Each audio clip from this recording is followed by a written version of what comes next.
Que vous inspire, demande Jean, la une du magazine Challenge, qui pense à Michel-Édouard Leclerc pour 2027? Ah, ça c'est une question originale. Oui, j'ai vu ça, c'est effectivement sur tous les kiosques et journaux, il y a des affiches comme ça doit faire 2 mètres par 3, qui sont sur tous les kiosques de journaux parisiens. On voit Michel-Édouard Leclerc, donc à la tête des supermarchés et hypermarchés Leclerc, sur fond de drapeau bleu, blanc, rouge. Et il y a marqué un truc, et si c'était lui, voilà, bon. Qu'est-ce que vous voulez que je dise? Ce que je sais, en tout cas, c'est que ça coûte de l'argent, évidemment. Le magazine Challenge ne met pas sa couverture sur tous les kiosques. Donc ça veut dire que le magazine Challenge a payé tous les réseaux des MMPP, la nouvelle messagerie des presses parisiennes probablement, pour avoir pendant une semaine entière des panneaux comme ça avec la bobine de Michel-Édouard Leclerc. Donc il y a derrière, c'est pas un hasard, hein. Il n'y a jamais de hasard dans ces genres de choses. Et donc ça veut dire que il y a Michel-Édouard Leclerc qui peut-être essaye de se lancer dans la course à l'élection présidentielle. Bon, finalement, moi, si vous voulez, moi je ne le connais pas. Je n'ai jamais rencontré Michel. Je crois que j'avais vu son père quand j'étais jadis au Crédit National. Mais lui, je ne le connais pas. Et c'était il y a longtemps. Hein. Qu'est-ce que je peux dire? On verra. Ça serait intéressant d'avoir un responsable, un chef d'entreprise qui essaie de se colter à la scène politique française. On aimerait voir son programme d'ailleurs, parce qu'il y aura sans doute des choses qui seront assez bien vues, notamment sur la pressure, le fait que les Français sont pressurés d'impôts d'une façon totalement déraisonnable. C'est probablement qu'il aura un programme, s'il se présente, pour proposer la diminution drastique des impôts et taxes, pour proposer qu'il y ait une amélioration de la concurrence. C'est le grand truc de la famille Leclerc hein, depuis des décennies, hein, de faire du discount, d'être un des réseaux de distribution les moins chers de France.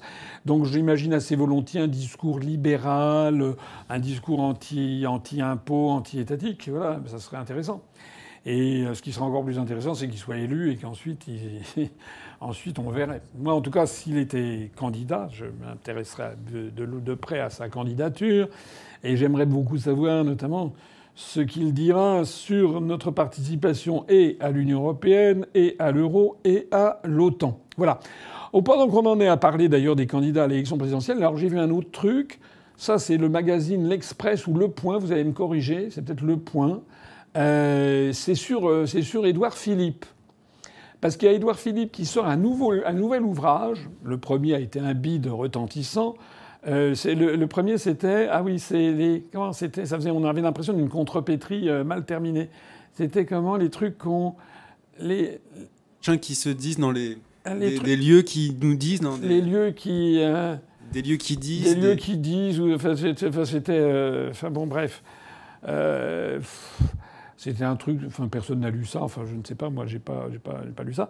Et donc là il a sorti un bouquin qui s'appelle un truc du style Il faut arrêter avec nos mensonges, c'est ça? Alors le premier c'était Des lieux qui disent. Oui c'est ça, Des lieux qui disent. Et le deuxième, Le prix de nos mensonges. Voilà, Le prix de nos mensonges. Mais qui parle pour lui.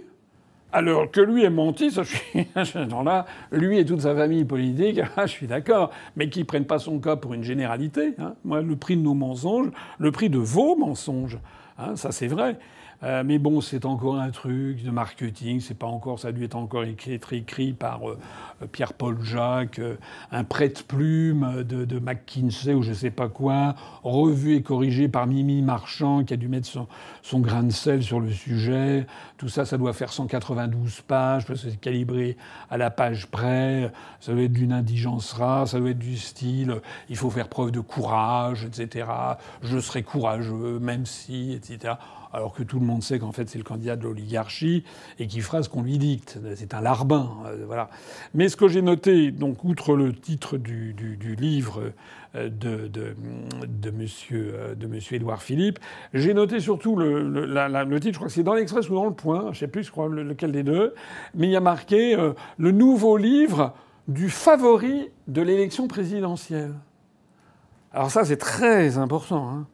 Ça, c'est vraiment très important. C'est-à-dire que maintenant, nous avons des médias, de la presse écrite, subventionnés par l'État, subventionnés par les contribuables, donc notamment par vous et par moi. Nous payons un magazine comme Le Point ou L'Express pour faire une une en mettant le nouveau livre, comme c'est un événement que tout le monde attendait de façon vibrionnante, le nouveau livre du favori de l'élection présidentielle. Au détour d'une phrase, comme si c'était naturel, comme si les Français admettaient que cet escogriffe était le favori de l'élection présidentielle. Donc j'insiste là-dessus, enfin vraiment là, il faut que les Français comprennent que les médias, détenus par les milliardaires et par l'État, leur font la guerre. C'est eux, hein. C'est eux qui nous font la guerre. Ils ont décidé, contre vents et marées, de tout faire pour que ce soit Édouard Philippe à l'Élysée. Et ça commence 2 ans avant, en présentant ce type. Moi, je ne connais autour de moi absolument personne qui puisse blairer ce type-là. Excusez-moi d'être vulgaire, mais c'est la vérité. C'est comme quand on nous explique aussi qu'il y en a qui en pinceraient pour Raphaël Glucksmann. Mais c'est pas vrai. Enfin, je n'ai jamais vu ça. Jamais. Jamais. Ça n'existe pas. Donc là, on nous dit qu'il y aurait je sais pas, un nombre considérable de Français, 35-38% des Français, qui un peu plébisciteraient cet individu dont le bilan est un désastre absolu. Et c'est fondé sur rien, mais c'est fondé sur une technique nazie, puisque de plus en plus la France ressemble à l'État nazi, avec tout cet artifice de propagande, c'est-à-dire ce que disait Goebbels, répéter un mensonge 10 fois, ça reste un mensonge, le répéter 10 000 fois, ça devient une vérité. Donc à force de dire jour après jour, vous savez, c'est comme l'eau qui finit par percer le granit, jour après jour, semaine après semaine, mois après mois, que Édouard Philippe est le candidat préféré des Français, est le favori de l'élection présidentielle, il y a malheureusement certains esprits faibles ou des gens qui ne s'intéressent pas beaucoup à la politique et qui ont spontanément l'instinct grégaire, qui se disent « Oh ben moi je sais pas, je vais faire un petit peu comme tout le monde », et hop, qui vont se mettre à voter pour Édouard Philippe, qui est... Alors c'est vraiment dégueulasse, parce que c'est le pire adversaire des gens modestes. Hein. Je rappelle quand même que son projet, c'est de porter la retraite à 67 ans. Son projet, c'est de continuer à toute allure la destruction du pays, sa soumission au World Economic Forum. Enfin, c'est horrible. C'est un Macron à peine un peu moins dingue. C'est de ça qu'il s'agit. Donc il est...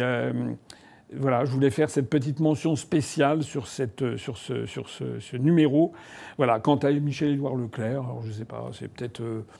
j'y crois pas du tout, mais bon, pourquoi pas.